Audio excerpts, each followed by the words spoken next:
بسم اللہ الرحمن الرحیم۔ آج ہم انشاءاللہ سورہ مطففین پڑھیں گے اور وہی ہمارا ترتیب ہوگی، مختصر اس کا ترجمہ، مختصر گرامر اور ساتھ ساتھ اب تفصیل۔ ویل للمطففین، ویل تباہی کو کہتے ہیں، تباہی ہے للمطففین ناپ تول میں کمی کرنے والوں کے لیے۔ مطفف اصل میں تھا متطفف، یہ میں لکھ دیتا ہوں، متطفف متکلف کی طرح، متکلف تکلف سے نکلا ہے نا، تکلف باب تفعل ہے تو تطفف یہ آتا ہے، مشکل لفظ ہے تو اس کا اسم فاعل آئے گا متطفف، جیسے تکلف کا اسم فاعل آتا ہے متکلف، تو متطفف کو پڑھتے ہیں مطفف بھی پڑھتے ہیں، ٹھیک ہے نا۔ کیا مطلب؟ ناپ تول میں کمی کرنے والا۔ ویل للمطففین، مطففین اس کی جمع آتی ہے، ویل تباہی ہے مطففین ناپ تول میں کمی کرنے والوں کے لیے۔ الذین یہ وہ لوگ ہیں، اذا جب، اکتالو علی الناس، اکتالو اصل میں تھا اکتایلو، اکتالو کیا تھا؟ اکتایلو، ٹھیک ہے، اکتایلو اکتسبو کی طرح، اکتسبو ہے نا، اکتسبا اکتسبا اکتسبو باب افتعال اکتساب، تو اسی طرح اکتیال آتا ہے، اس کا معنی ہوتا ہے کیل کرنا، اس کو پڑھا جاتا ہے اکتایلو میں یا آ رہا ہے نا تو پڑھا کیا جائے گا اکتالو، ٹھیک ہے، اس کا معنی ہوتا ہے کیل کرنا۔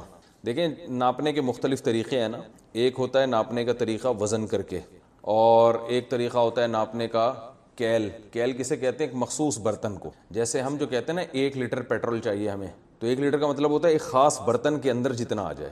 1 لیٹر بوتل بھی ہوتی ہے، 1.5 لیٹر بھی ہوتی ہے، 2 لیٹر بھی ہوتی ہے، وہ خاص مخصوص بوتل میں جتنا آ جائے گا نا تو وہ کیا کہلاتا ہے؟ یعنی ایک مخصوص پیمانے میں جتنا آ جائے۔ تو عربوں میں جو دستور تھا وہ تھا صاع کے ذریعے، ایک مخصوص برتن تھا جس میں گندم آتی تھی، اس کو 1 صاع کہتے تھے، اس کا آدھے کو نصف یعنی آدھی صاع کہتے تھے، تو یہ کیل کر کے یعنی مخصوص برتن میں، اس برتن میں جتنا آ جائے اس کو کیل کہتے ہیں۔ اور ایک ہوتی ہے مساحت، یعنی ناپ کے اس طرح سے انچ ٹیپ سے ناپ کے یا بالش کے ذریعے، گزوں کے ذریعے، تو مختلف طریقے ہیں۔ تو اللہ تعالیٰ فرماتے ہیں یہ وہ لوگ ہیں اذا اکتالوا جب یہ کیل کرتے ہیں، یعنی ایک مخصوص پیمانے میں کیل کرتے ہیں، علی الناس لوگوں کے خلاف۔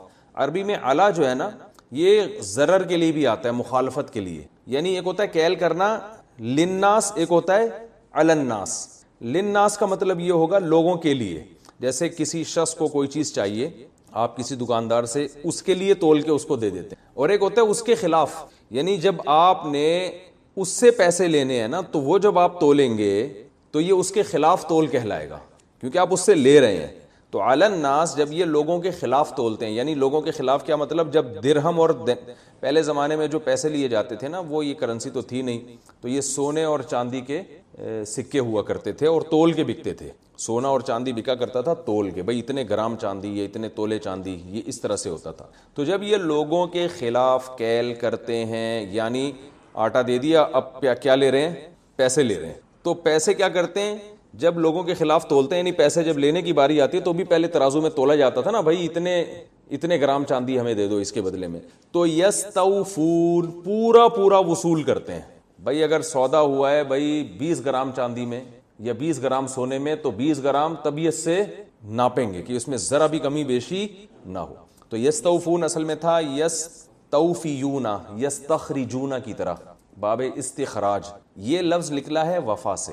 میرا پورا ایک بیان ہوا تھا نا، جو غامدی صاحب کہتے ہیں کہ عیسیٰ علیہ السلام زندہ نہیں ہے، کیونکہ قرآن میں آتا ہے کہ انی متوفی کا، اے عیسیٰ میں تجھے وفات دوں گا، تو وفات کے لفظ سے یہاں انہوں نے گڑبڑ کی ہے۔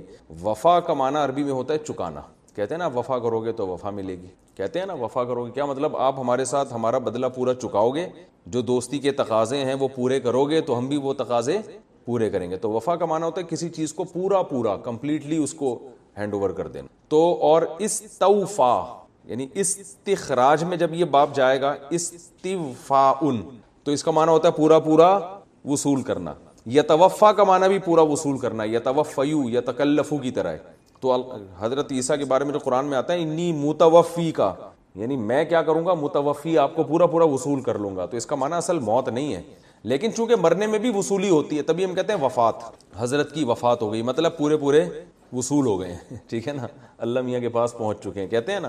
تو یہ وفا کا جب جہاں بھی لفظ آئے گا تو اس کے معنی میں چکانے کا معنی ہوتا ہے۔ تو یستوفیون تھا یستخرجون کی طرح، تو اس کا معنی ہے جو پڑھا جاتا ہے یستوفون۔ اب ترجمہ آسان ہو گیا، الذین اذا اکتالوا علی الناس جب یہ لوگ لوگوں کے خلاف کیل کرتے ہیں، یعنی لوگوں سے تول کر چیز لے رہے ہوتے ہیں، تو یستوفون پورا پورا وصول کرتے ہیں، اپنا حق لیتے ہیں تو پورا پورا کمپلیٹلی. وَإِذَا كَالُوهُمْ، اور جب کالو اصل میں تھا کیلو، ضربو کی طرح نا، کیل کرنا، وہی جب یہ کیل میں نے بتایا نا ناپ کے کسی چیز کو، جب یہ کیل کرتے ہیں ہم لوگوں کو، یعنی جب کیل کر کے لوگوں کو کچھ دے رہے ہوتے ہیں، او وزنوہم، یا جب لوگوں کو وزن کر رہے ہوتے ہیں، یعنی لوگوں کے لیے وزن کر رہے ہوتے ہیں، یعنی کالو لہم اصل میں تھا یوں ہونا چاہیے، تو کالو لہم جب لوگوں کے لیے کیل کرتے ہیں یعنی لوگوں کو دے رہے ہوتے ہیں کیل کر کے، او وزنوہم یا وزن کر کے دے رہے ہوتے ہیں، لہم یعنی وزنو لہم کہہ سکتے، یعنی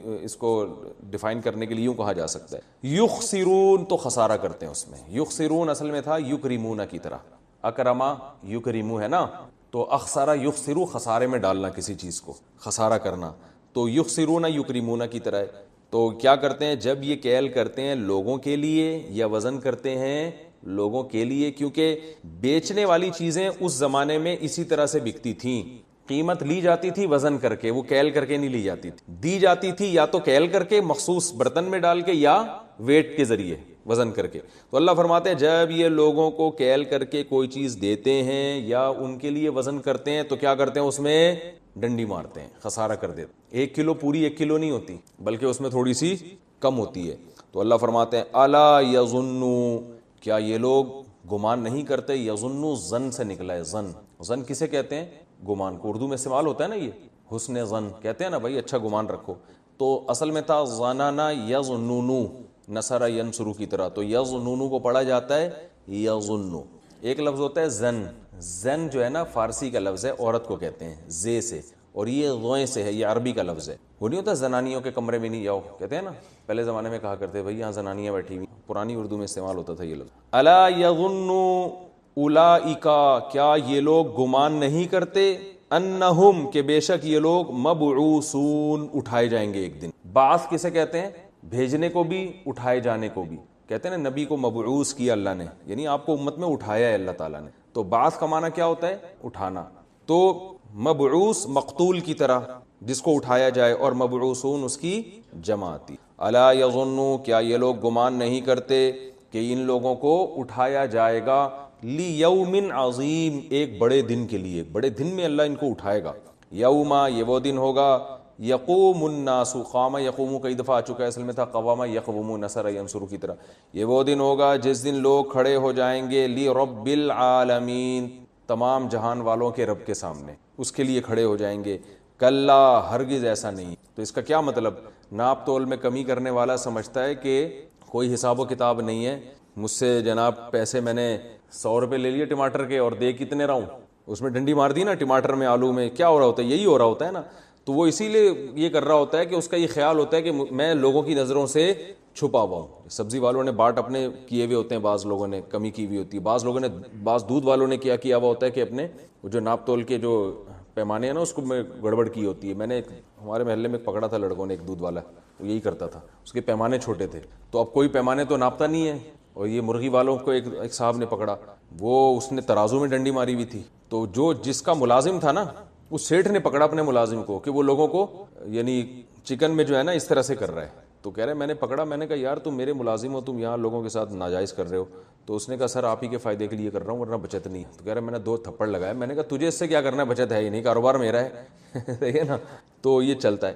تو اللہ تعالیٰ فرماتے ہیں کہ یوم یقوم الناس لرب العالمین. ہاں کلا ہرگز ایسا نہیں ہے جیسا یہ سمجھتے ہیں قیامت نہیں آئے گی، تو معاملہ ایسا نہیں ہے. ان کتاب الفجار، حساب کتاب کا تو ایسا انتظام ہے کہ برے لوگوں کی کتاب کا مطلب مکتوب، یعنی جو کچھ ان کا لکھا ہوا ہے نا، جو فرشتے لکھ رہے ہیں، ان کی کتاب لفی سجین، وہ کہاں ہے؟ سجین میں ہے. سجین ایک مقام ہے جہاں برے لوگوں کی روحیں رہتی ہیں جا کے.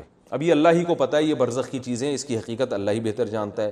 اسی طرح علیین بھی ایک مقام ہے جہاں نیک لوگوں کی روحیں رہتی ہیں. ہم جب مر جاتے ہیں تو ہماری روحیں جن مقام میں رہتی ہیں وہ یا تو علیین ہے یا سجین ہے. لیکن اس روح کا جہاں بھی رہے، چاہے وہ سجین میں رہے یا علیین میں، قبر میں جو جسم ہوتا ہے نا، اس سے کسی نہ کسی درجے کا ایک تعلق ہوتا ہے.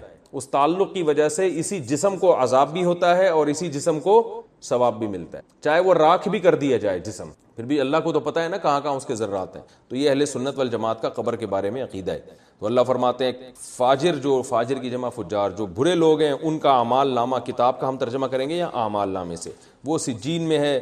وما ادراک ما سجین، اور تمہیں کیا خبر کہ وہ سجین کیا ہے، یعنی تمہیں کیا خبر کہ اس سجین میں جو اعمال نامہ ہوگا وہ کیا ہے. تو یہاں سجین سے مراد سجین مقام نہیں بلکہ سجین، کیونکہ سجین اتنی اہم چیز نہیں ہے، اصل اہم چیز کیا ہے اس میں جو اعمال نامہ محفوظ ہوگا. تو اللہ فرماتے ہیں تمہیں کیا خبر کہ سجین کیا ہے، یعنی سجین میں جو موجود عمل ہے وہ اعمال نامہ وہ کیا ہے.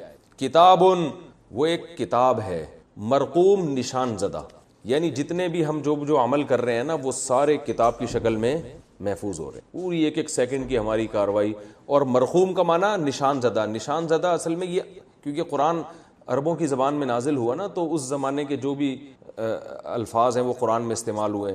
تو جب کوئی دستاویز پہلے لکھی جاتی تھی تو اس پہ اسٹیمپ لگا دی جاتی تھی، اور اسٹیمپ اس کی علامت ہوتی تھی اب یہ کیا ہو گئی ہے، دستاویز پیک ہو چکی ہے، اب اس میں رد و بدل نہیں ہو سکتا. آج بھی ہوتا ہے نا، کوئی لیٹر لکھ کے دیا تو اس پہ اسٹیمپ لگا کے ہم تو، یعنی پہلے یہ بھی ہوتا تھا کہ اس کو وہ لائن کھینچ دیتے ہیں چاروں طرف کہ اب اس میں کوئی لفظ نہ اضافہ ہو سکتا ہے نہ اس میں کمی ہو سکتی ہے. تو اللہ فرماتے ہیں یہ ایسی کتاب ہے اعمال نامہ جو مرقوم ہے، یعنی نشان زدہ ہے، یعنی اس پہ مہر لگی ہوئی ہوگی اللہ کی طرف سے، اب اس میں تبدیلی نہیں ہو سکتی. تو ہم جو کر رہے ہیں، جو ہم کر رہے ہیں اعمال، وہ سارے ہمارے کتاب کی شکل میں، ایک رجسٹر کی شکل میں محفوظ ہو رہے ہیں، اور اس پہ اللہ کی طرف سے کیا لگ رہی ہے، اسٹیمپ، کیا اب اس میں تبدیلی نہیں ہو. تو مرنے کے بعد یہ پکا ہو جائے گا.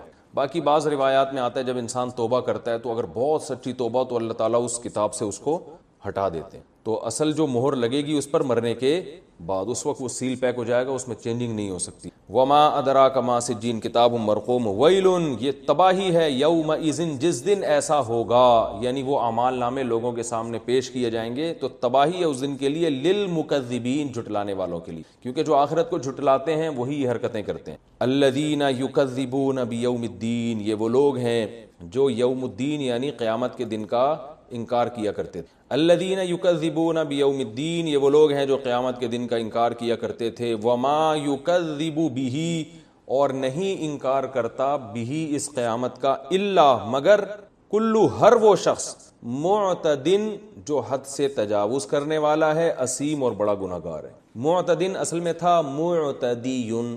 معتدن کیا تھا اصل میں؟ معتدن اصل میں کیا تھا؟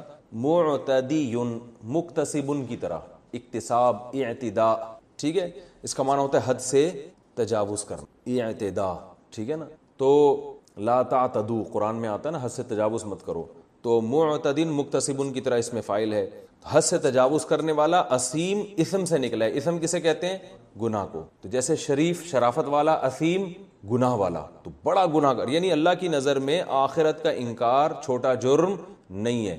تو جو آخرت کا انکار کرے گا وہ اللہ کی نظر میں حد سے، معتدن کا معنی حد سے تجاوز کرنے والا، حدود اپنی باؤنڈری سے باہر نکل رہی ہے اور بہت بڑا گناہ گار ہے. تو اللہ کی نظر میں آخرت کا انکار ایسا شخص کرتا ہے، یعنی جو کرتا ہے تو وہ ایسا ہوتا ہے اللہ کی نظر. اذا تتلا، یہ وہ ہے، تتلا اصل میں تھا تتلیو، تضربو کی طرح، یضربو، یضربانی، یضربونا، تضربو. تضربو مارا جاتا ہے یا ماری جاتی ہے یا ماری جائے گی وہ ایک عورت. تو تتلیو تلاوت کی جاتی ہے، ٹھیک ہے نا. اذا تتلا، تتلیو کو پڑھا جاتا ہے، تتلا پڑھا جاتا ہے.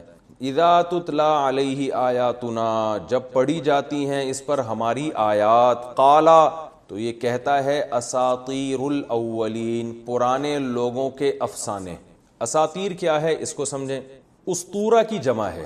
دیکھیں عربی میں اس کو لکھ دیتا ہوں، اسطورہ کی جمع اعجوبہ، ٹھیک ہے نا. دیکھو ایک لفظ عربی میں استعمال ہوتا ہے افعولہ کے وزن پر. میں اس کو مثال سے سمجھاتا ہوں. جیسے اعجوبہ، اعجوبہ میں عجیب سے نکلا ہے نا، تو ہر وہ چیز جو آپ کو تعجب میں ڈال دے اس کو عربی میں کیا کہیں گے؟ اعجوبہ. یعنی ما یعجب بہ، وہ چیز جس کے ذریعے تعجب ہو. اضحوکہ عربی میں کہتے ہیں، ضحک مسکراہٹ کو کہتے ہیں، اضحوکہ لطیفہ کو کہتے ہیں. یعنی ما یضحک بہ، وہ چیز جس کے ذریعے ہنسا جائے.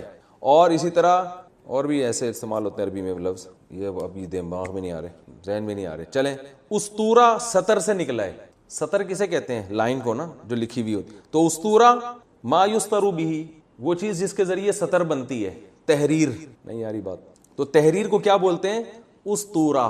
اس کی جمع کیا آتی ہے؟ اساطیر. جیسے اعجوبہ عجیب چیز کو کہتے ہیں، اضحوکہ لطیفے کو کہتے ہیں. تو ایسے ہی اسطورہ جس کے ذریعے تحریر، یعنی تحریر کو کہتے ہیں، خلاصہ یہ نکلا. تو آپ کو اتنی لمبی چوڑی تقریر سمجھ میں نہ بھی آئے تو اتنا ذہن میں رکھیں کہ اسطورہ سطر سے نکلا ہے. کس سے نکلا ہے؟ سطر. سطر تو ہے نا بھائی تیسری سطر میں. جیسے ایک آدمی نے کسی کو میسج بھیجا کہ میں آپ کے لیے 2 سطریں آپ کی خدمت میں پیش کرنا چاہتا ہوں. وہ خوش ہو گیا کہ میری تعریف میں 2 سطریں لکھی ہوں گی، تو 2 لائنیں ڈلی ہوئی، 2 سطریں ہو گئی. صحیح ہے نا؟ تو سطر کسے کہتے ہیں؟ لائن کو، یعنی لکھی ہوئی لائن کو، صرف لائن کو نہیں کہتے. تو اسطورہ لکھی ہوئی تحریر، اور اساطیر اس کی جمع. تو وہ کہا کرتے تھے کہ ان کے سامنے جب قرآن کی آیات تلاوت کی جاتی ہیں تو یہ کہتے تھے اساطیر الاولین، پرانے لوگوں کی تحریریں. یہ تحریروں کو مطلب یہ کہ جیسے پرانے لوگوں کے کچھ قصے ریٹن فارم میں تھے تو وہ قصے کہانیاں بوڑھے لوگ پڑھ کے سناتے ہیں نا، ایک دفعہ ونس اپون اے ٹائم ایسا ہوا، یوں ہوا، فلانا ہوا، تو وہ کوئی ان کی ویلیو نہیں ہوتی تھی، بس رات کو ٹائم پاس کرنے کے لیے. تو قرآن بھی چونکہ چمڑوں میں لکھا جاتا تھا تو جب ان کے سامنے تلاوت کیا جاتا تو اس کا مذاق اڑا کے کیا کہتے ہیں؟ یہ پرانے لوگوں کی تحریریں، یعنی پرانے لوگوں کی تحریروں کی طرح ہے یہ. تو پرانے لوگوں کی تحریریں چونکہ قصے کہانیاں ہیں تو اس لیے اس کا جو با محاورہ ترجمہ ہوگا آسان، وہ کیا ہے؟ پرانے لوگوں کے قصے، معاذ اللہ. یعنی جیسے پرانے باپ دادا قصے سنایا کرتے تھے نا لوگوں کو خوش کرنے کے لیے، تو ایسے اس میں قارون کا، فرعون کا اور ایسے انبیاء کے واقعات ہیں. معاذ اللہ، یہ کوئی حقیقت نہیں ہے، بس پرانے لوگوں کے قصے ہیں جو ہم سنتے چلے جا رہے ہیں. اس سے زیادہ اس کو ویلیو نہیں دیتے تھے وہ. تو اب جہاں بھی یہ لفظ آئے گا اساطیر الاولین، سمجھ میں آ جائے گا اس کا مطلب کیا ہے؟ پرانے لوگوں کے کہانیاں، یعنی لکھی ہوئی تحریریں ہیں پرانے لوگوں کی. کلا، اللہ فرماتے ہیں ہرگز ایسا نہیں ہے. اصل بات یہ نہیں ہے کہ تمہیں یہ پرانے لوگوں کی کہانیاں معلوم ہوتی ہیں، نا نا نا نا، اتنے ہوشیار، اتنے بے وقوف تم بھی نہیں ہو، تمہیں پتہ ہے نصیحت کی کتاب ہے لیکن عمل کیوں نہیں کرتے. کلا، بل کہتے ہیں بلکہ کو، جس کو اردو میں بٹ کہتے ہیں نا، سوری انگلش میں. کلا بل رانا علی قلوبہم، اللہ فرماتے ہیں ہرگز ایسا نہیں ہے، بلکہ حقیقت یہ ہے رانا علی قلوبہم، ان پر زنگ چڑھ گیا ان کے دلوں پر. رانا کا معنی ہوتا ہے، رانا اصل میں روانا یا ریانا تھا، ضربہ کی طرح. زنگ چڑھ گیا ہے ان کے دلوں کے اوپر، بدعمالیاں کر کر کے نا دل اتنا سیاہ ہو گیا ہے کہ نصیحت کی باتیں ان کو کیا لگتی ہیں؟ پرانے لوگوں کے پرانے قصے. رانا علی قلوبہم ما کانوا یکسبون، ان کے دلوں پر زنگ چڑھ گیا ہے ما، اس عمل کا، کانو کہ تھے وہ لوگ، یکسبون اس عمل کو کماتے. کسب کیسے کہتے ہیں؟ کمانے کو. تو مطلب اپنے جو کمایا ہے نا انہوں نے، اتنے ماضی میں اتنے برائیاں کی ہیں، اتنے ظلم کیے، شرک کیا اور بہت کچھ برے اعمال کیے، تو ان برے اعمال کا زنگ چڑھ گیا ہے ان کے دلوں پر. کلا، ہرگز ایسا نہیں ہے جیسا یہ سمجھتے ہیں. انہم عن ربہم، یہ لوگ عن ربہم اپنے رب سے، یومئذ جس دن ایسا ہوگا یعنی حساب و کتاب ہوگا، لمحجوبون، لام تاکید کے لیے، محجوب مقتول کی طرح. حجاب کسے کہتے ہیں؟ پردے کو کہتے ہیں نا. تو محجوب وہ جو پردے میں آ جائے، چھپ جائے. تو یہ لوگ اپنے رب سے قیامت کے دن پردے میں آ جائیں گے، چھپ جائیں گے، یعنی اپنے رب کی زیارت نہیں کر سکیں گے. بہت بڑا عذاب ہوگا یہ کہ قیامت کے دن جو ہے جب لوگ اللہ کی زیارت کر رہے ہوں گے تو ان کو اللہ کی زیارت سے روک دیا جائے گا.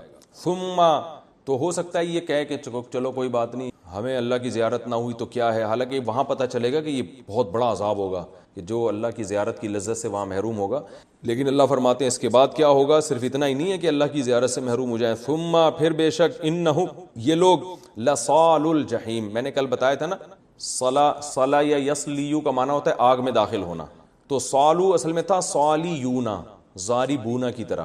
یہ نون میں نے بتایا تھا کبھی آئے گا کبھی غائب ہو جائے گا. تو صالیونا کو صالیو بنایا، پھر یا آ رہا ہے تو حروف گڑبڑیہ میں سے ہے تو وہ صالو بنا دیا اس کو، ٹھیک ہے.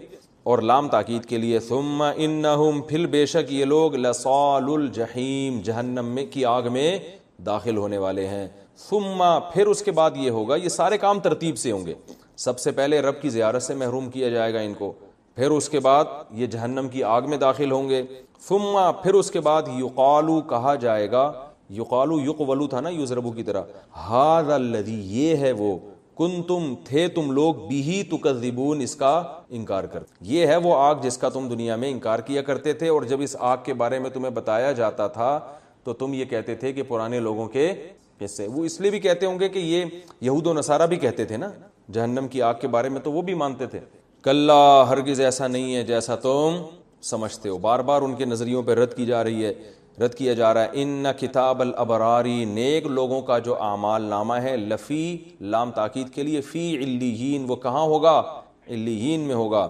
وما ادراک ما علیون، تمہیں کیا پتا کہ وہ علیین کیا ہے. کتاب مرقوم، وہ بھی ایک رجسٹر ہے، دفتر ہے، مرقوم نشان زدہ، یعنی وہ بھی اللہ کی طرف سے اس پہ بھی مہر لگی تاکہ نیک لوگوں کا ریکارڈ ضائع نہ ہو، برے لوگوں کے برے اعمال کا ریکارڈ ضائع نہ ہو اور نیک لوگوں کے نیک اعمال کا ریکارڈ ضائع نہ ہو. فرمایا یشہدہ المقربون، شہیدہ یشہدو، سمع یسمع کی طرح، اس کا معنی ہوتا ہے حاضر ہونا. یشہدہ المقربون، اس اعمال نامے کے پاس حاضر ہوں گے کون لوگ؟ جو اللہ کے مقرب لوگ ہیں، وہ اپنا اعمال نامہ دیکھیں گے. ان الابرار لفی نعیم، اس اعمال کا نتیجہ کیا نکلے گا، اس کی بیس پہ جو رزلٹ اناؤنس ہوگا وہ اناؤنس یہ ہوگا کہ بے شک نیک لوگ لفی نعیم، عیش میں ہوں گے. علی الارائک ینظرون، ارائک اریکہ کی جمع ہے، اریکہ. میں اس لکھ نہیں رہا جان بوجھ کر کہ اب اتنا تو سمجھدار ہو جانا چاہیے نا کہ کوئی لفظ میں بولتا ہوں تو آپ خود لکھ سکیں اس کو.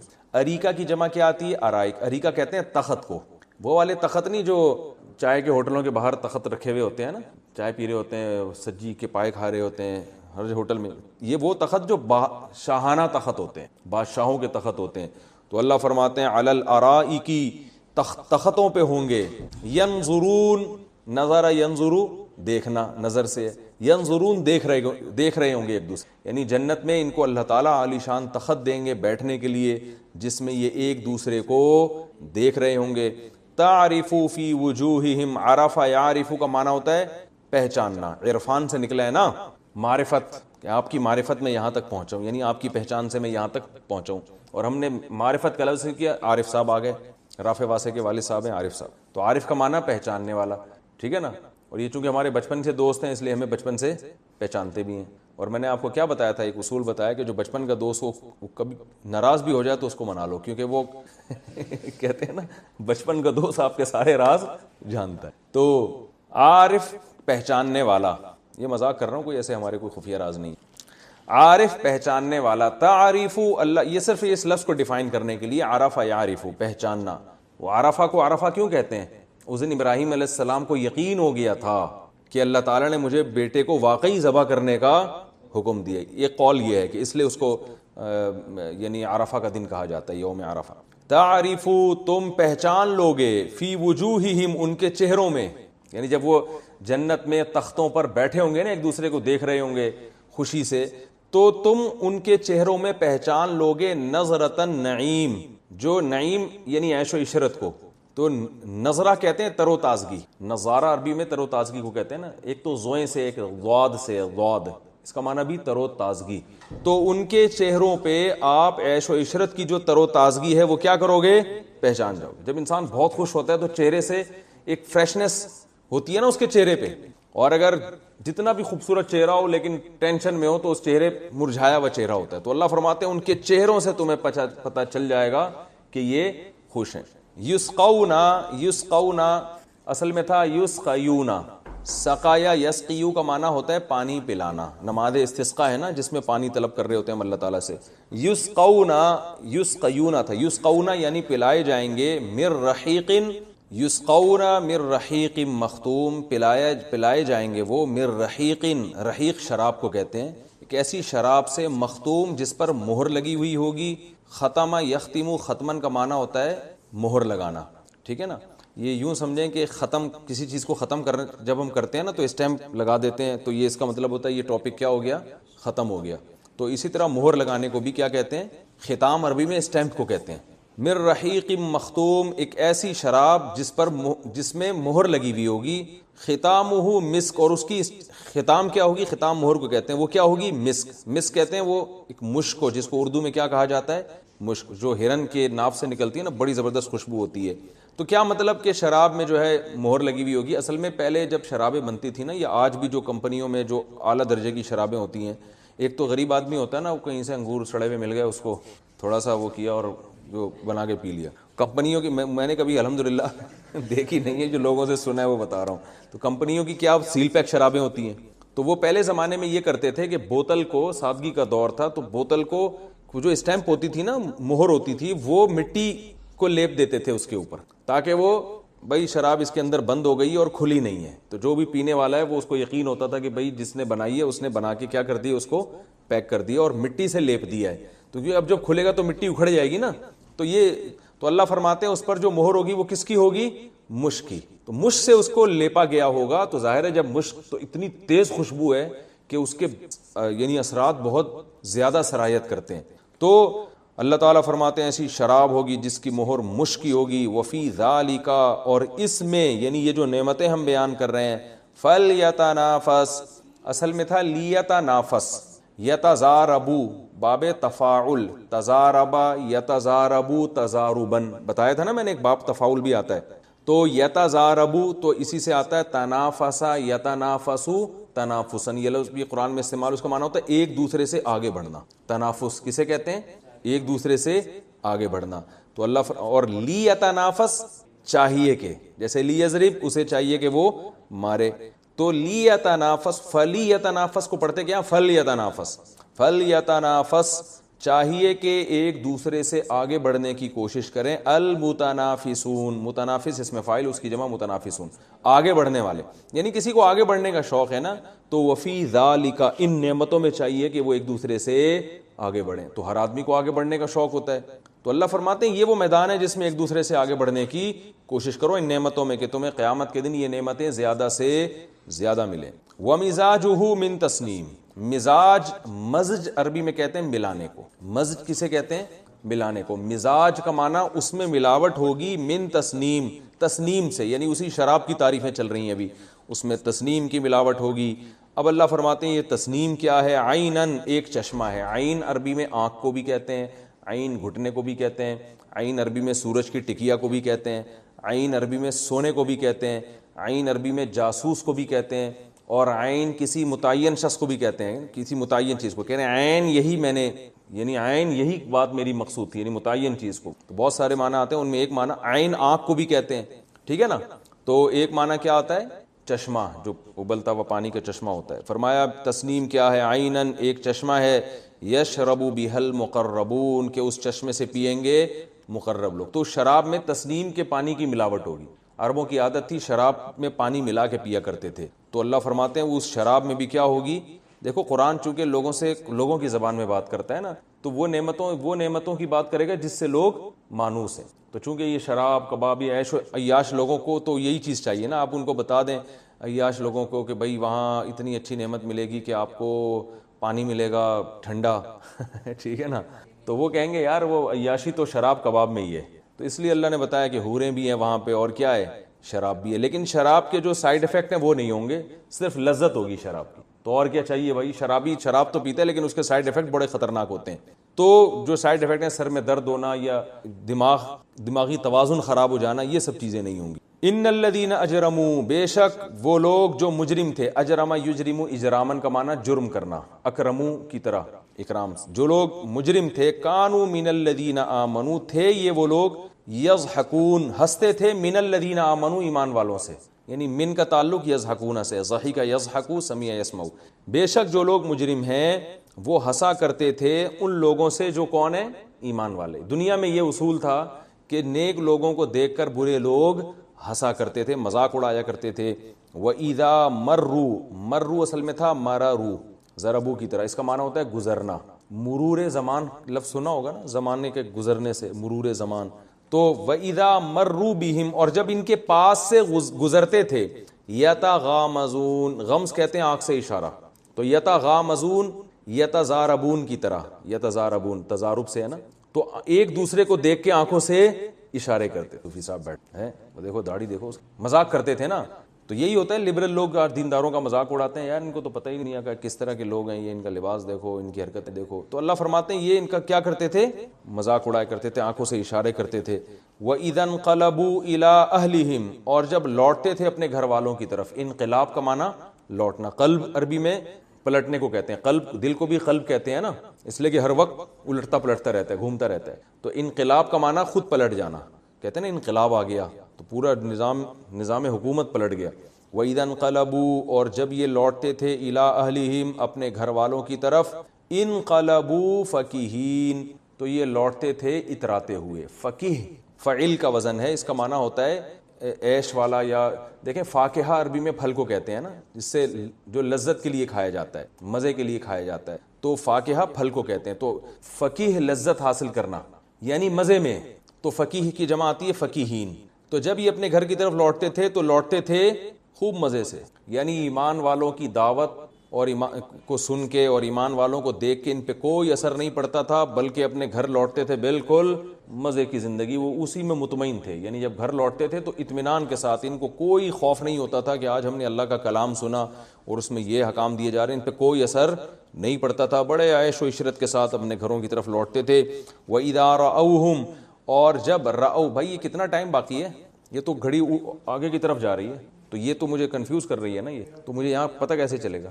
اچھا, وَإِذَا رَأَوْهُمْ, اور جب یہ رأو اصل میں تھا رأیو, وہی دیکھنا کئی بار آ چکا ہے. جب یہ دیکھتے تھے ان کو, یعنی ایمان والوں کو دیکھتے تھے, قالو, تو کہتے تھے اِنَّ هَؤُلَاءِ, بے شک یہ لوگ, لَضَالُّونَ, کیا ہیں, گمراہ. لام تاکید کے لیے ضالون ضالین ایک ہی ہے جو سورہ فاتحہ میں تفصیل سے بتا چکا ہوں. یعنی جو خود گمراہ تھے وہ نیک لوگوں کو کیا کہتے تھے, یہ گمراہ ہیں, یہ انہیں چاہیے کہ ہمیں فالو کریں. وما ارسلوا علیہم حافظین, اللہ نے آگے ایک شکایت کی ہے, فرمایا نہیں بھیجے گئے تھے یہ لوگ. ارسلہ کا معنی بھیجنا, ارسلو اکرمو کی طرح, نہیں بھیجے گئے تھے یہ گنہگار لوگ, علیہم ان دینداروں پر, حافظین حافظ بنا کے, یعنی محافظ بنا کے. یعنی تم اگر خود دین پہ نہیں چل سکتے تو جو دین پہ چل رہے ہیں ان کے بارے میں تبصرہ کم از کم مت کرو, اس لیے کہ اللہ نے تم کو ان پر محافظ بنا کے تھوڑی بھیجا ہے کہ ان کی نگرانی کرو کہ تو یہ صحیح چل رہے ہیں کہ غلط چل رہے ہیں. تو اپنی حدود میں رہنا چاہیے نا انسان کو. تو اللہ ایک شکایت کر رہے ہیں یہاں پر گنہگاروں کے بارے میں کہ ان کو ہم نے ان پر محافظ بنا کے نہیں بھیجا تھا, اس کے باوجود یہ ان کے بارے میں تبصرہ بھی کرتے تھے, ان کا مذاق بھی اڑاتے تھے, آنکھوں سے اشارے بھی کرتے تھے, اور یہ بھی الٹا انہی پر لگاتے تھے یہ گمراہ لوگ ہیں. تو ہر وہ شخص جو اسلام کی راہ میں رکاوٹ ہے ان سب پر یہ آیت فٹ ہو رہی ہے. وما ارسلوا علیہم حافظین, فرمائے اللہ نے ان کو ان پر محافظ بنا کے بھی نہیں بھیجا.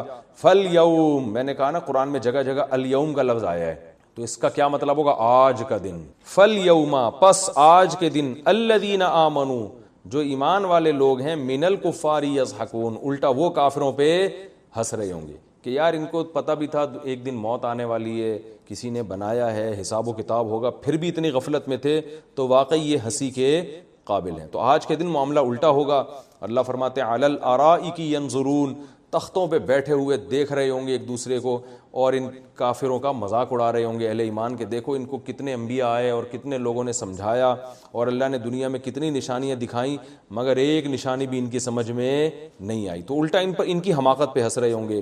آگے اللہ فرماتے ہیں دیکھو, حل ثوب الکفار, حل کا معنی کیا, اور اس کا معنی بعض دفعہ نہیں کا بھی آتا ہے. حل ثوب, ثوب یثوب, سبح یسبح کی طرح ہے. اس کا معنی ہوتا ہے بدلہ دینا. ثواب کسے کہتے ہیں, بدلے کو کہتے ہیں نا.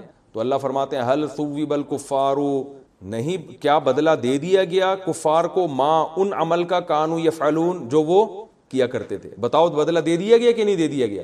یعنی آج کیسا ہم نے بدلہ دیا ان کی بدماشیوں کا کہ آج یہ جہنم کی آگ میں جل رہے ہیں, اور ایمان والے جن کا یہ مذاق اڑایا کرتے تھے, ایمان والے آج جنت کے عالی شان تختوں پہ بیٹھ کر, اور ایسی شرابیں جس میں تسنیم کی ملاوٹ اور مشک کی ملاوٹ ہے, مشک کی خوشبو, اس خوشبو کی ملاوٹ ہے, اس شراب کو پی بھی رہے ہیں اور تختوں پہ بیٹھے ہوئے عیش و عشرت کے ساتھ الٹا ان کا مذاق اڑا رہے ہیں. تو آج بتاؤ کہ آج ہم نے ان کی بدعمالیوں کو ان کا پورا پورا بدلہ دے دیا کہ نہیں دے دیا؟ یقیناً دے دیا. تو یہ بعض سوالات ایسے ہوتے ہیں جن کے جواب واضح ہوتے ہیں, لہذا وہ جواب دیے نہیں جاتے. دیکھو اللہ تعالیٰ نے جو ہمیں قرآن میں آیات بتائی ہیں, یہ سب ہمیں اللہ کی طرف کھینچتی ہیں کہ ہم اللہ کے بن کے رہیں, جیسا جیسے اللہ کہہ رہے ہیں ویسے کریں, اپنے عمل کو درست کریں.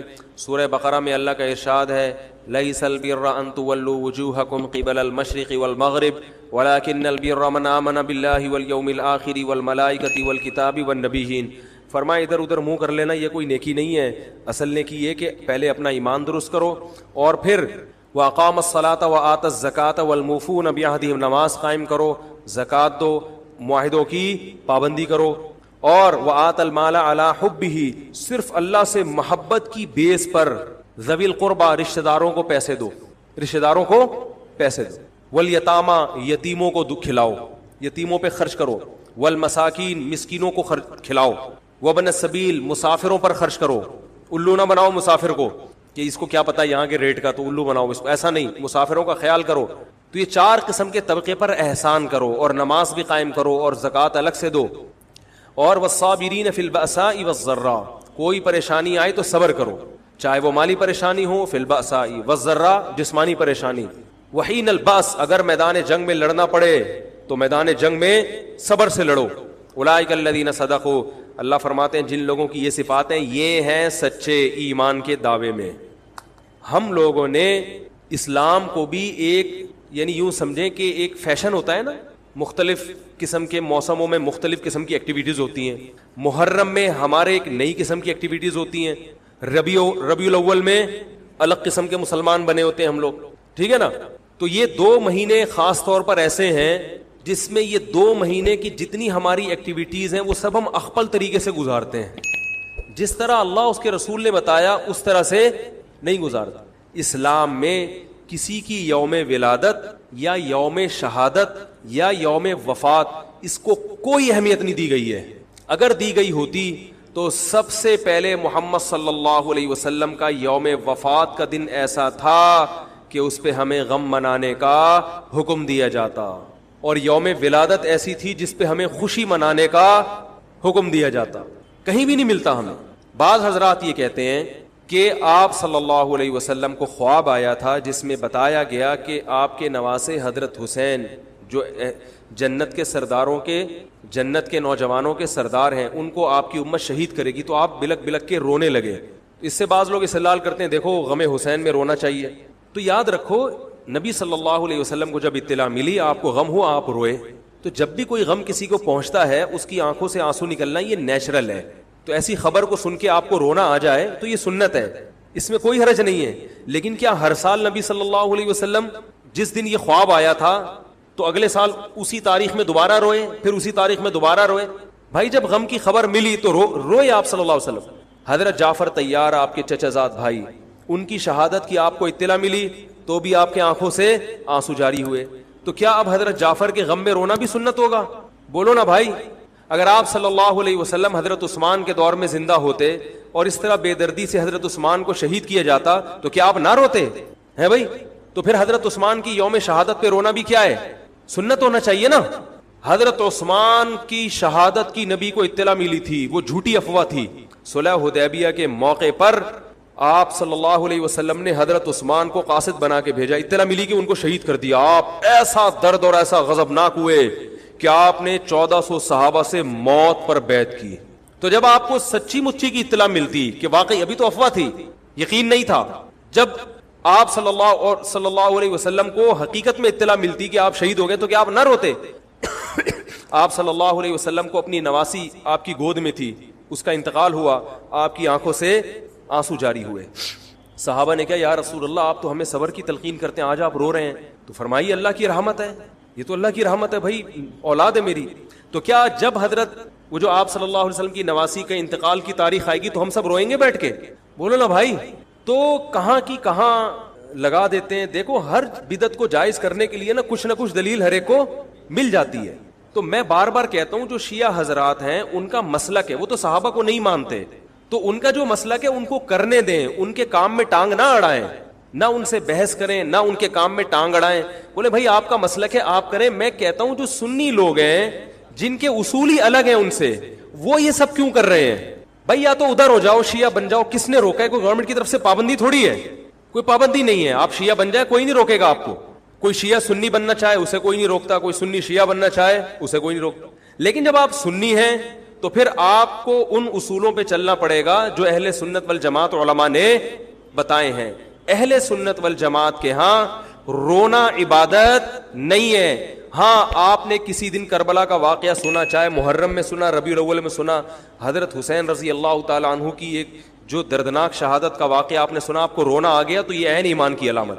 میرے بیان اب ویڈیو ریکارڈ ہوتے ہیں، پہلے ریکارڈ نہیں ہوتے تھے، آڈیو چلتے تھے۔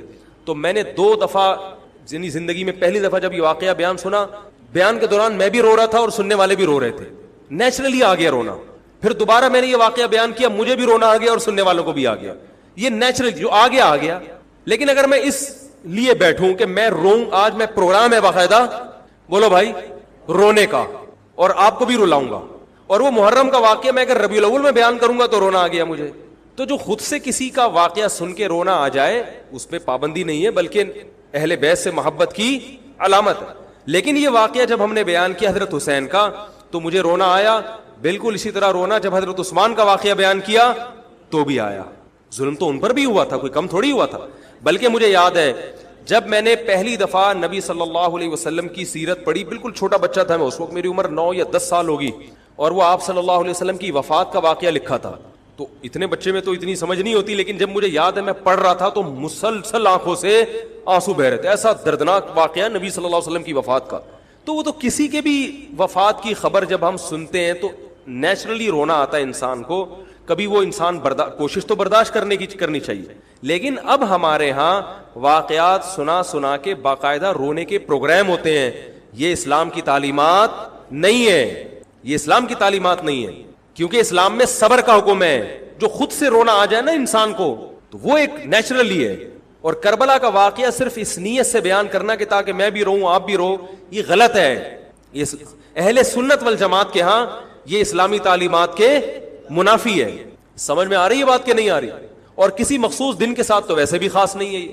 اور ویسے بھی شریعت میں صحیح بخاری مسلم کی حدیث ہے، آپ صلی اللہ علیہ وسلم نے نوحہ کرنے والی عورتوں پہ لعنت، نیاحہ کہتے ہیں چیخنا چلانا. آپ کو پتہ ہے زمانے جاہلیت میں جب کسی کی میت ہوتی تھی تو باقاعدہ پیسے دے کے عورتوں کو رلوایا جاتا تھا، پیسے دے کے. آج بھی بہت جگہوں پہ یہ ہو رہا ہے، پیسے دے کے رلوایا جاتا ہے. تو نبی نے تو ان عورتوں پہ لعنت کی ہے جو فری میں روتی ہیں، پیسے دے کے نہیں، جو فری میں میت پہ روتی ہیں. اور چیخ چلا کے رونا تو ویسے ہی حرام ہے اسلام میں. میت پہ جب بھی نبی صلی اللہ علیہ وسلم روئے ہیں آپ کی آنکھوں سے آنسو، بس چیخ چلا کے نہیں روئے ہیں. حضرت جعفر طیار بھی تو اہل بیت میں سے تھے. جب شہید ہوتے ہیں آپ کی 4 جوان بیویاں بیوہ ہوتے ہیں، چھوٹے چھوٹے بچے یتیم ہو جاتے ہیں، تو ان کی بیویاں جب روتی ہیں تو گھر سے باہر آواز آتی ہے. آپ نے پہلی دفعہ سمجھایا جا کے کہ ان سے بولو اپنی آوازوں کو پس کرو. جب دوبارہ تو آپ نے فرمایا منہ پہ خاک پھینک دو جا کے. حالانکہ ان کا جو رشتہ حضرت جعفر طیار سے تھا وہ ہمارا نہیں ہے، ہم تو بہت دور کے ہیں. اہل بیت سے جو جتنا ان کی بیویوں کا رشتہ ہے اتنا تو ہمارا نہیں ہے نا. ان کو چیخ کے رونے کی اجازت نہیں دی. اور آج ہمارے ہاں کیسے ہوتا ہے، ہاں ہاں ہو چیخ رہے ہیں، پیٹ رہے ہیں. گریبان چاک کرنا اسلام میں حرام ہے روتے ہوئے. گریبان چاک کرنا اس پہ لعنت ہے نبی صلی اللہ علیہ وسلم کی. تو آج گریبان بھی چاک ہو رہا ہے، رو بھی رہے ہیں، پیٹ بھی رہے ہیں. تو بھائی وہ شیعہ حضرات کا ایک مسلک ہے، ان کی رائے ہے، ان کو ان کی رائے پہ چلنے دو. آپ جو اہل سنت والجماعت کو فالو کرتے ہو تو یا تو ادھر ہو جاؤ یا ادھر ہو جاؤ، درمیان میلہ لٹکو. درمیانی آدمی کہیں کبھی نہیں ہوتا. درمیان کی جو جنس ہے وہ کہیں کی ہوتی ہے. وہ بیچارہ نہ مرد سے شادی کر سکتا ہے نہ عورت سے. وہ کہتا ہے یا اللہ اگر مجھے آپشن دیتا یا تو ادھر کر دیتا، یا وہ تو ایک اللہ نے آزمائش بنا دی اس کو بیچارے کو. وہ آزمائش ہے، اسی آزمائش پہ اس کو قیامت کے دن اجر ملے گا. لیکن اپنے اختیار سے انسان بیچ کا بننے کی کوشش کرے یہ ٹھیک نہیں ہوتا. اپنے اختیار سے یا تو شیعہ بن جاؤ یا پورے سنی بن جاؤ. تو اہل سنت حدیث کی کتابوں کو فالو کرتے ہیں، اور جو ہماری بخاری مسلم ہے شیعہ حضرات نہیں مانتے ان کتابوں کو، وہ نہیں فالو کرتے ان کو. تو ہم تو ان کو فالو کرتے ہیں. اگر آپ کہتے ہو میں نہیں مانتا ان حدیثوں کو تو پھر بہت ساری چیزیں اور بھی ہیں وہ بھی چھوڑ دو. پھر آپ سمجھ میں آ رہی ہے بات، پھر وہ بھی چھوڑ دو. تو ہم تو ان کتابوں کو فالو کرتے ہیں. ہمارے نبی صلی اللہ علیہ وسلم کے حکام ہیں میت پہ رونا پیٹنا منع. جب حضرت حسین رضی اللہ تعالی عنہ کا قتل ہوا ہے کربلا میں، اور یقیناً یہ بہت بڑا بدترین ظلم تھا تاریخ کا، تو حضرت جو آپ کے اہل بیت جو باقی بچ گئے تھے ان کا کیا ری ایکشن تھا، جو صحیح اسناد سے جو چیزیں ثابت ہیں ان کا کیا ری ایکٹ تھا. کیا امام زین العابدین نے اس طرح سے نوحے کیے تھے کہ آپ نے سینوں کو پیٹا تھا؟ انہوں نے صبر کیا تھا انہوں نے. اور یہی اہل بیت کی شان تھی. تبھی تو قرآن کے الفاظ کیا ہیں کہ نیکی صرف یہ نہیں ادھر ادھر منہ کر کے نمازیں پڑھ لو، بلکہ والصابرین فی البأساء، جو پریشانیوں کے وقت کیا کرتے ہیں، صبر. تو ہماری نظر میں حضرت حسین کا قتل بھی ایک بہت بڑی ٹینشن، بہت بڑی پریشانی، مگر اس پر ہمیں صبر کا حکم ہے. اگر ہمارے اندر انتقام کی طاقت ہوتی تو انتقام لے لیتے. ہم جو بھی قاتلان حسین تھے ہمیں پتہ چلتا کہ یہ ہے، ہم انتقام لیتے ان سے. اگر انتقام نہیں لے، وہ تو چلے گئے دنیا سے اپنے ٹھکانوں کو. جس نے جہنم رسید ہونا تھا وہ تو جہنم رسید ہو چکا ہے. اور اللہ نے حضرت حسین رضی اللہ تعالی عنہ کو شہادت کی برکت سے جنت کے جوانوں کا سردار بنا دیا ہے. تو جس کا جو ٹھکانہ تھا، جس ملعون نے جہاں جانا تھا وہ چلا گیا. اب قرآن کیا کہہ رہا ہے؟ تلک امۃ قد خلت. جہاں بھی قرآن ایسے واقعات بیان کرتے یہ قوم تھی جو گزر گئی. لہا ما کسبت, جس نے جو کیا اس کا بدلہ ملے گا. ولکم ما کسبتم, اب تمہارے اعمال اللہ دیکھے گا. اعمال کا مطلب دیکھے گا جن چیزوں کو اللہ نے حلال کیا تم اس پر عمل کرتے ہو, جن چیزوں کو حرام قرار دیا اس سے بچتے ہو کہ نہیں بچتے, یہ چیزیں دیکھی جائیں گی. تو محرم کے ایک الگ, ہمیں محرم نبی صلی اللہ علیہ وسلم کی زندگی میں ہمیشہ آیا ہے, اس میں کیا احکام ہے. محرم میں آپ نے نکاح بھی کیا ہے, محرم منحوس نہیں ہے, محرم تو اشہر حرم میں سے ہے, برکت والا مہینہ ہے, اس میں جو کام کیا جائے گا اس میں برکت ہوگی. اس میں شادی بیاہ کریں گے اس میں انشاءاللہ برکت ہوگی, اس میں کوئی اور عبادت کریں گے اس میں برکت. نبی صلی اللہ علیہ وسلم نے محرم کی الگ فضیلت بیان کی کہ اس میں عبادت کا ثواب, محرم کے روزوں کا ثواب عام مہینوں سے زیادہ ہے. تو یہ سب ہماری شریعت کی تعلیمات ہیں. تو ہمیں ایک طرف ہو جانا چاہیے, ہمیں اسی کو فالو کرنا چاہیے. ہاں یہ وہ دور نہیں ہے کہ آپ دوسروں پہ جا کے انگلیاں اٹھائیں, تم یہ کیوں کر رہے ہو, یہ کیوں, بس چھوڑ دو اس کو, جو جب اس کو سمجھ میں آئے گی تو آ جائے گا, نہیں آئے گی تو 73 فرقے ہیں نا, تو یہ آپ تھوڑی ختم کرو گے, یہ حضرت عیسیٰ علیہ السلام آ کے ختم کریں گے. تو جو کام عیسیٰ علیہ السلام کا ہے وہ خود کرنے کی کوشش بولو بھائی مت کرو. آپ دیکھو کہ ان میں جو صحیح ہے اس کو فالو کرو, باقی بھائی جیسا کر رہے ہو. ہمارے پاس نہ کوئی پولیس ہے نہ کوئی پاور ہے, پولیس بھی ہوتی تو بھی کچھ نہیں کرتی. ہم اگر پولیس میں ہوتے تو کیا کر لیتے. فساد ہوتا ہے ان چیزوں سے. افغانستان میں جب طالبان کی حکومت تھی تو بھائی کون سی والی گھڑی صحیح ہے, میری گھڑی میں تو کیا ٹائم ہو رہا ہے, کبھی آگے چلیے, اچھا پھر ابھی بس اذان ہونے والی ہے, ٹھیک ہے بتا. تو کیا کہہ رہا تھا یار میں, وہاں افغان طالبان کی جب حکومت تھی 5 سال, تو انہوں نے بھی شیعہ کے امام بارگاہ کو ختم نہیں کیا تھا. سمجھ رہے بات, ایک حد بندی کر دی تھی, ختم نہیں کیا انہوں نے بھی شیعوں سے صلح کی تھی, مذاکرات کیے تھے. بھائی ٹھیک ہے آپ اپنی امام بارگاہ کے اندر جو آپ کی ایکٹیویٹیز ہیں آپ وہ کرو. حالانکہ کتنی پاورفل حکومت تھی, اس لیے کہ اتنی بڑی تعداد میں انہوں نے کہا بھائی ہم کیسے پابندی لگائیں, ایک ایسے ممکن نہیں ہے ہمارے لیے. تو گورنمنٹ کے لیے بہت سی چیزیں ممکن نہیں ہوتی, پابندیاں نہیں لگا سکتی گورنمنٹ. تو جو طالبان نہیں ختم کر سکے, حالانکہ طالبان سنی مسلک کے تھے اور وہ شیعہ بالکل ایک. میں نے وہاں امام بارگاہ میں اذانیں بھی سنی ہیں, ریڈیو پہ اذان آتی تھی امام بارگاہ سے, میں نے خود سنی ہے کہ بھائی میں نے یہ کہاں سے آ رہی ہے, افغانستان سے. میں اس وقت اذان, افغانستان کا چینل اس وقت آتا تھا طالبان کا اردو میں چینل, تو اس میں اذان آ رہی ہوتی تھی شیعہ حضرات کی. تو فرقواریت کا یہ طریقہ ختم کرنے کا نہیں ہے کہ آپ جا کے ان کو چھیڑیں تنگ کریں. بھائی یہ بہت عرصے سے چلے آ رہے ہیں, چلتے رہیں گے. جو صحیح ہوگا اس کو حضرت عیسیٰ علیہ السلام نافذ کر دیں گے, جو غلط کو ڈیلیٹ کر دیں گے خود ہی.